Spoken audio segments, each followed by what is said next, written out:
இப்போ அவருடைய சேலம் பேச்சுமே பெரிய அளவில் அவர் என்ன பேசுறாரு என்ன பண்ணுறாருங்கிறத எல்லாருமே கவனிக்கக்கூடிய ஒரு விஷயமா தான் இருக்கு. ஒரு ஃபேக்டராக தானே சார் அவர் இருக்கிறாரு. நான் மறுக்க வரல. அதை மையமாக வச்சு தேனி பங்களாமேட்டில் சாட்டை துரைமுருகன் இடும்பவனம் கார்த்திக் இதில் இங்கே எவ்வளோக்குள்ள கூட்டம் வந்து துரைமுருகன் தான் ஸ்டார் வேல்யூவில் இருக்கார். தம்பி இடும்பவனம் நல்லா பண்ணுறான். ஸோ அந்த இது நாம் தமிழருக்கு லாபம் தானே. வீட்டில் 2 ரஜினி ரசிகன் இருக்கான், ஒரு சிவகார்த்திகேயன் ரசிகன் இருக்கான். இப்போ இவங்கெல்லாம் விஜய் சீமான் கம்பேரிசனில் கொள்கையற்ற விஜயோட தமிழ் தேசிய கொள்கையை பிடிச்சிருந்தா சீமானுக்கு போடுவாங்கல்ல.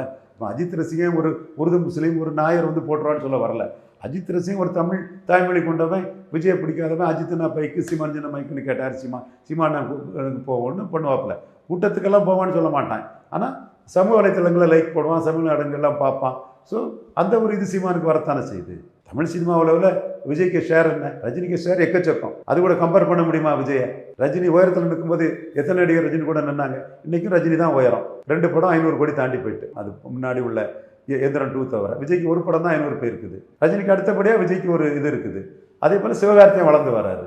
அஜித்துக்குன்னு ஒரு வேல்யூ இருக்குது. ஸோ இதெல்லாம் பார்க்கும்போது ரஜினி ரசிகர்கள், அஜித் ரசிகர்கள், சிவகார்த்தி ரசிகர்களும் எல்லா வீடுகளும் இருக்கும்போது விஜய் ரசிகர் ஒரு கருத்து சொன்னால் கொள்கை இல்லாத கூமுட்டப்பா நீங்கள். சீமான் சொல்கிறாரு தமிழ்லேருந்து வந்ததான் தெலுங்கு மலையாளம் கன்னடன்னு சொல்லக்கூடிய ஒரு தமிழை அஜித் ரசிகனும் ரஜினி ரசிகனும் சீமானுக்கு ஓட்டு போட வாய்ப்பு இருக்குல்ல.